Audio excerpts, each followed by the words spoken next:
'Cause I'm happy. 'Cause I'm happy. Are you happy? This is day 35 of A Year to Live, documenting what could be the last year of my life as I dance with my lifelong new partner, Luca. And from birthday to birthday. So I think we're on day 35 today. And Trent is in the house. Louise, can you believe it? I think it was toothpicks in his eyes he said he was going to resort to in order to stay awake. Wait a second. Yeah, it is Trent. So cool. Anyways, I'm going to start off tonight with a quote by Amachi, not our Amma Trent, but another famous Amma that I stumbled across. And what stood out was her name, Amma, because Amma is Icelandic for grandmother, and my Amma was a very important mentor in my life, in the lineage of love that I come from, and hopefully I'm doing a good job continuing to do. She was an amazing, simple human that, you know that book, Kitchen Table Wisdom? I truly believe that my Amma, my grandmother on my dad's side, my dad's mom, changed the world at her kitchen table. She didn't leave the city very often, and if it was to visit family in Calgary. I'm sure she traveled to other places in Canada as well, but she left everyone better than she found them. She was that kind of person. Love just kind of oozed out of her. And so when I came across Amachi, as she is known, the hugging saint, it's quite a few years ago before I dropped down the rabbit hole of yoga, but she came across my radar and I looked into her, and she is changing the world by hugging people. She's called the Hugging Saint, and she greets people who she sees the true them to be. She can go for hours and hours and hours. Her darshan is, I know people who have gone and received a hug from her that felt like the purest, most unconditional love that they had ever experienced in their life. I believe I experienced that from my own Amma. And although I love reading stories about Amachi. Anyways, without further ado, here are her words and her quote. Happiness is a decision, a firm decision that says, whatever comes in life, I will be happy.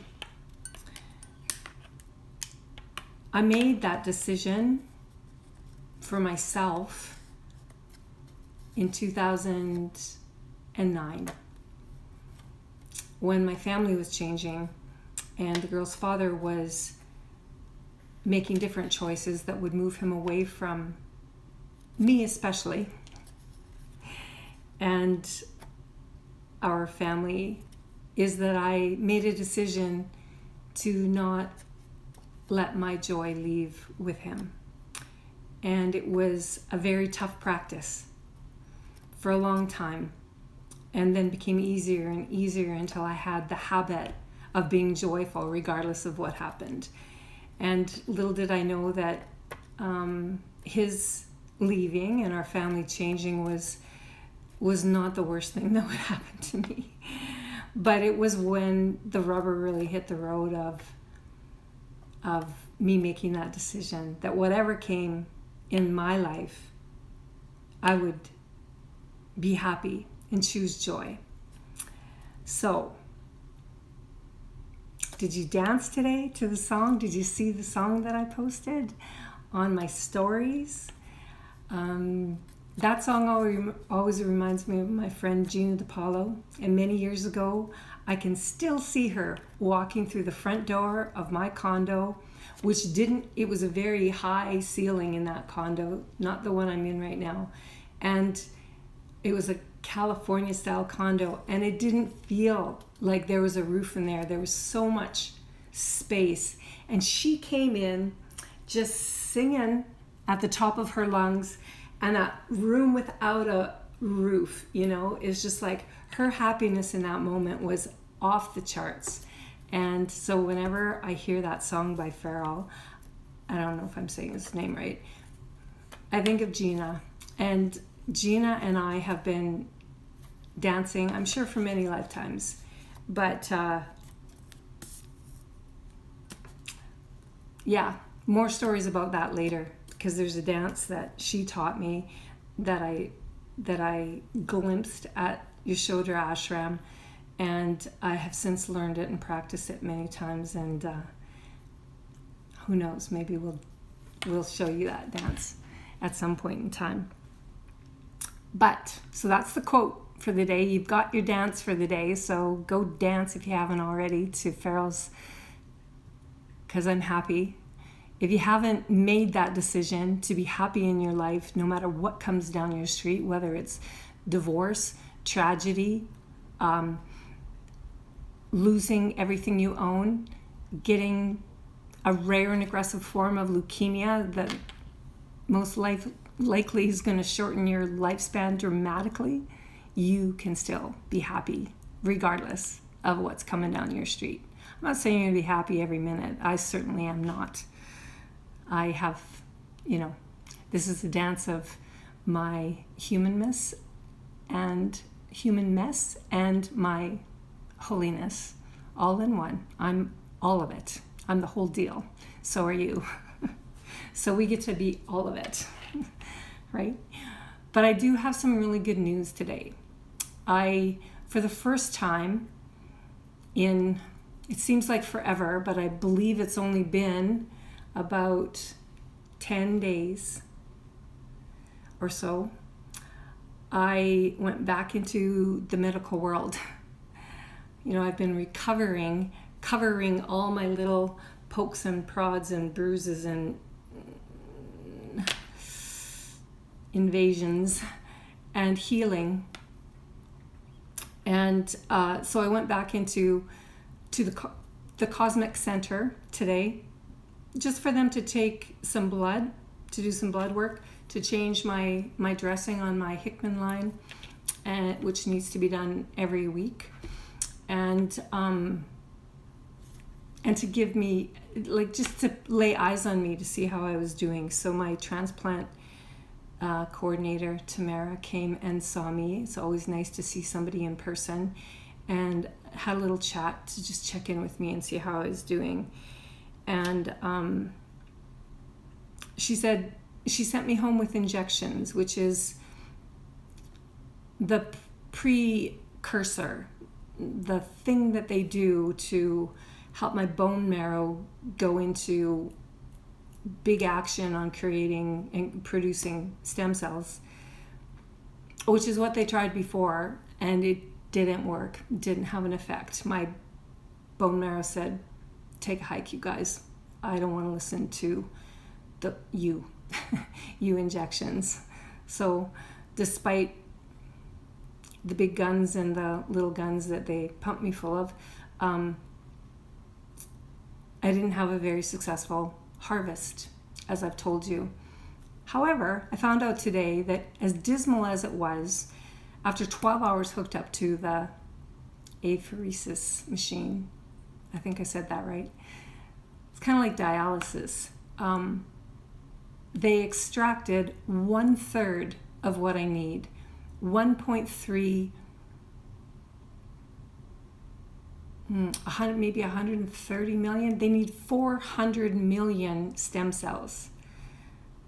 That's what they want to gather for me in this next harvest. So the good news that I got today was that my white blood count thrilled my oncologist. And we all know that a happy oncologist is a rare thing. So I really rested. They took my blood, and a few hours later I got a message from my transplant coordinator, Tamara, saying, Dr. El Emery is thrilled with your white count.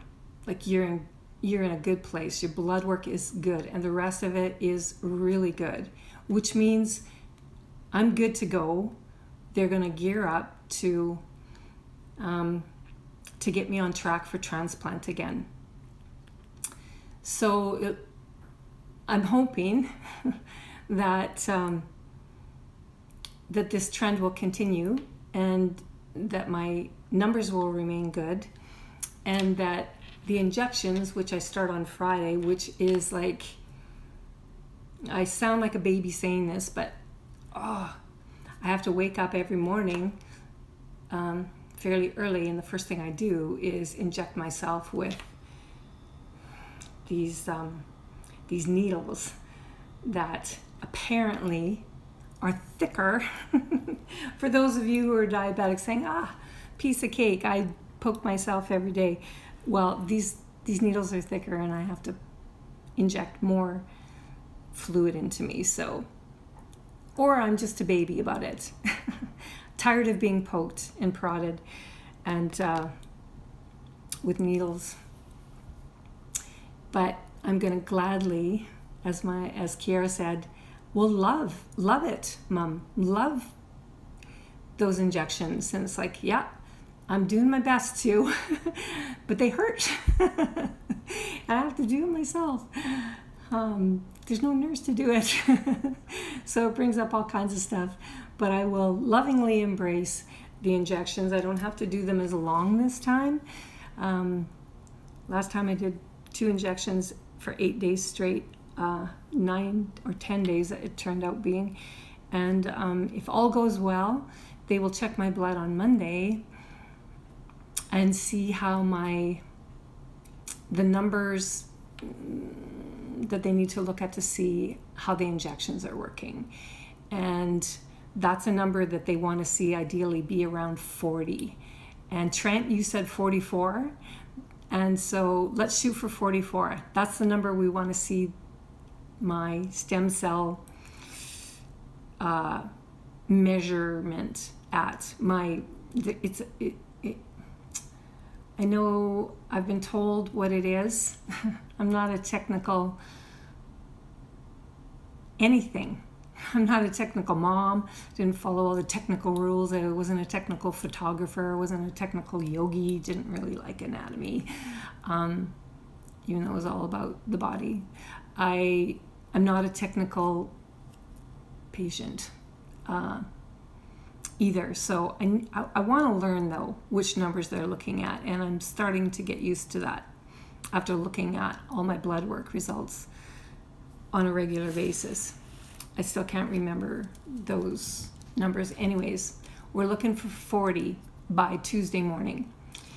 And they were going to admit me, or they were looking at the possibility of admitting me again to see if I need one of those 4 a.m. $8,000 pokes on the morning that they hope to start harvest again, which is on Tuesday.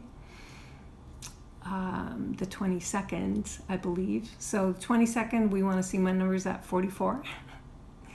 And I'm just glad they're on track because, like I said yesterday, my brother said to me, asked the question, so what if they can't get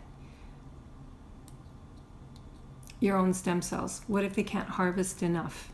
And I said, you know what? I haven't asked that question, and I still don't want to ask that question. I don't want to cross that bridge until I come to it.